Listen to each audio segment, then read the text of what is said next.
அடைத்தவர் எனக்காக திறப்பார். எத்தனை பேர் விசுவாசிக்கிறவங்க கரங்களை உயர்த்தி ஆமென் என்று சொல்லுங்க. அடைத்தவர் எனக்காக திறப்பார். நோவாவையும் அவன் குடும்பத்தையும் பேழைக்குள்ளே பிரவேசியுங்கள் என்று சொல்லி அவர்களை பிரவேசிக்க விட்டு கர்த்தர் வாசலை அடைக்கிறார். யார் வாழ்க்கையில கர்த்தர் ஒரு வாசலை அடைக்கிறாரோ, சில நேரத்தில் உள்ள பிரவேசிக்க வச்சுட்டு சில பாதையில நடக்க வச்சுட்டு அவர் செய்யறதை அடைப்பார். அடைக்கிறத மட்டும்தான் நீங்க இன்னைக்கு பார்த்திருக்கிறீங்கன்னா, இன்னைக்கு ஒரு செய்தியை கர்த்தர் உங்களுக்கு சொல்றார், உனக்காய் திறக்க போறதை கர்த்தர் பார்க்க வைப்பார். எத்தனை பேர் விசுவாசித்து ஆமென் என்று சொல்றீங்க? என் வாழ்க்கையில அடைச்சதை பார்க்க வைத்தார்னா திறக்கிறதை பார்க்க வைப்பார். நம்புறவங்க மாத்திரம் ஆமென் என்று சொல்லுங்க பார்க்கலாம். அடைத்தவர் திறப்பார். பல நேரத்தில் அடைச்சதை பார்த்துட்டு நாம என்ன டிசைட் பண்றோம்னா, என்ன அடைக்கிறதுக்கு ஆண்டவரை கூட்டிட்டு வந்தீங்க,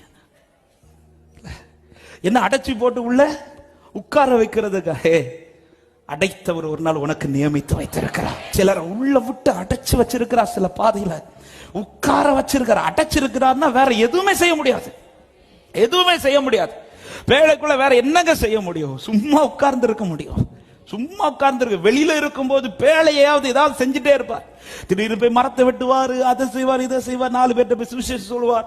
இப்படி செஞ்சிட்டு இருந்த சிலரெல்லாம் திடீர்னு பிடிச்சு போட்டு உள்ள உட்கார வச்சுட்டு உட்கார அப்படின்ட்டாரு. உட்கார உட்கார சரி உட்கார வச்சீங்க, ஓகே. எதுக்கு ஆண்டவரே வாசல் அடைக்கிறீங்க? வாசல் திறந்திருந்த ஒரு நம்பிக்கை இருக்கு. சரி வெளியில போய் ஏதாவது எல்லாத்தையும் மூடிட்டு உட்கார வச்சிருக்கிறார். சபையே, இன்றைக்கு உங்களுக்கான வார்த்தை இதுதான். கர்த்தர் உன்னை புறப்பட வைக்க போகிற ஒரு நாள் உண்டு, உனக்காய் திறக்க போகிற வாசல் உண்டு.